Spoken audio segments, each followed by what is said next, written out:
Hello, my name is Rennea and my Tech Tools website was created on Weebly.com. I have broken down my digital adventures from the last 7 weeks into 3 groupings, but first on my homepage is Class Dojo. Class Dojo is a great resource for teachers. Teachers are able to efficiently reward students for good behavior. So, say Cameron did good on task. He's excellent. Students are told why they are doing good or what behaviors they need to work on. So, say Haley needs to work on being off task. This tech tool is a wonderful communication between parents and teachers. When a student has positive feedback or told they need to work on something, their parent can see what is happening all throughout the day. And they are able to have class stories. Teachers can have class stories where they can post what is happening. So if the class goes on field trips, they can post pictures from that field trip so that all the parents who were not able to attend that field trip are able to see. There's also sending messages to and from parents. So you can talk to them privately about something that maybe came up in school, or instead of having conferences, instead of seeing each other more than once every 9 weeks for a conference, you're able to talk to them more openly. This group is individual work. I have placed several activities students are able to work on independently under this tab. There's No Red Ink, Blogger, Go Animate, Bubble.us, and PictoChart. Under each button, there are explanations of what students can do in these different activities. So No Red Ink is one of the ones that I want to talk about. As a teacher, I am able to assign work and view assignments and manage the students. I can view data. So when the students start to turn in the homework, I can see, who's struggling, who's just beginning, who's approaching, and who hasn't even completed the activities. I'm able to do progress and the growth throughout the classroom. So I'm able to see throughout the whole time in a classroom who needs help where and what will be the best for them. I can also, as a teacher, view this as a student, so I can see how exactly the students are working and if it'll be, their right level. So right now I'm under the students viewing. I can do homework, so I have an adjective homework.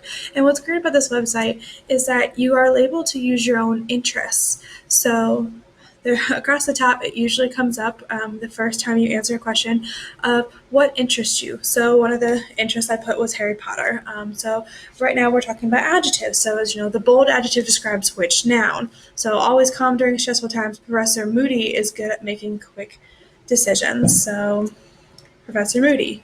And then I can see if that's right or not. So then I'm okay. So across the top up here it says mastery. So we can see, out of 100, how many times I'm able to do this. And if I get an answer wrong, so it says the bold adjective describes which noun. We'll say Ginny.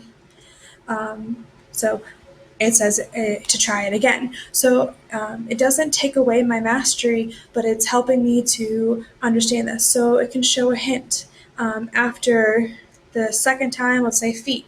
After the second time you've answered it, they're going to tell you which answer is correct. They're going to tell you why it's correct, and you can try a similar problem. So you're not just automatically wrong or right. You are able to try multiple problems for this activity. So back to our website, there's plenty of other things such as Blogger. I've used that plenty of times throughout my high school and my undergrad career. Bubble.us has been very helpful in the last couple of weeks in one of my online classes for my master's program. It helps to connect ideas. PictoChart and Go Animate have been great ideas too. Another tab I have is collaboration. So this would be for the classroom to share as a group, or the students can use together, and teachers can use to help students. So Kahoot is when teachers are able to quiz students, so they can make up any type of quiz and they can put it on the board, and students can chime in and kind of guess to see who all is with each other and if we're all on the same page. Another is Twidgeocate, which is an academic Twitter for classroom. And what I really like about this is that it's just for your classroom, but you can also ask teachers from other classrooms from around the world, or even in your own building, to be part of this group.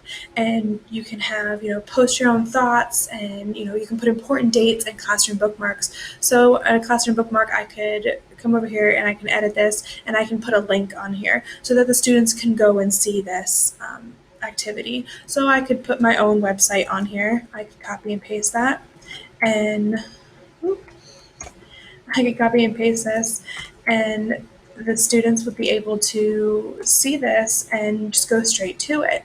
Um, Apparently, it can't be found, but the idea is that, say you want to put Google in there and you want a specific thing from Google or Wikipedia, you can put those things in here and you can just share your thoughts and, hello, welcome to class. Um, it's really great because then all the students can see and you can share this around.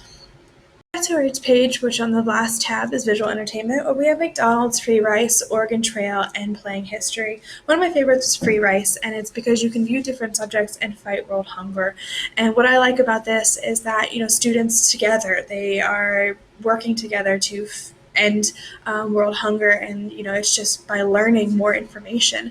The only problem is, as a teacher, the only drawback I had was that I can't have a set, vocabulary list for the week and give it to the students, and they be able to work out through this. It's not designed for people to go in and put in specific information. It's for students to just go through and learn other information on their own. But other than that, it's a great activity. Some other ones was the McDonald's. I really like that. I actually played this game when I was probably fifth or sixth grade. I was never really good at it and never got very far, but it's very good. It helps you learn about making money in a corporation, and that there's different aspects behind that. It's not just, here's the food. There's different levels of a corporation. Brings us to the end of my website.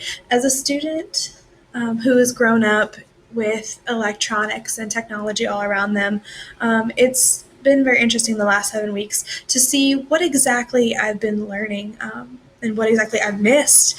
There are plenty of information that I did not know, and it was great collaborating this past week with other teachers and other future educators to see what exactly other classroom tech tools you can use. I hope to, eventually use these in my classroom. The only real drawback I had was coming up with new ideas of what different tech tools that I can use, because I was getting my mindset in, well, what if I'm in a school that doesn't have the kind of technology that I've substitute taught in, where all students have iPads for the entire classroom. And I had actually one of my classmates told me I had to get out of that thinking, and so that really helped me to be able to progress forward and see other activities and open my mind up to other technology tools that I can use for the classroom. Different ways I can show that I've learned this last 7 weeks is by showing students, exactly how you can use technology. That's a big deal. Is students and younger children today, they use the internet, but they don't know how to actually use it. So when they go to search, they just automatically go to Google. They don't think to look for Google Scholar or other places. They think Wikipedia is the right place to go. So I want to be able to teach students, here is an activity and here's how we can research it to make it better. I think these tools can change cognition around teaching and learning. I know a lot of students who are in these special education rooms use different forms of iPads and Chromebooks to get a better understanding of the world and be able to feel secure because they are able to work on different activities. One of the activities that I saw a lot when I was substitute teaching this year with younger kids in younger grades was Gigi, or ST Math or Lexia. And these are activities that, they actually work K through 12, but I mostly saw them in young activities where they had specific 30 minutes of iPad time every single day so that they could get better with their skills. ST Math really helped with math skills because when I was in school, we all were learning the same thing across the board. There was no flexibility. Now that we have these different technology tools, there is a flexibility, and we're able to, kids who are on higher learning levels can keep achieving higher levels, and those who are on lower levels can slowly build up their confidence to understand where exactly they need to be. again, I want to thank you for the past 7 weeks. This has been a very interesting class, and I wish you the best of luck.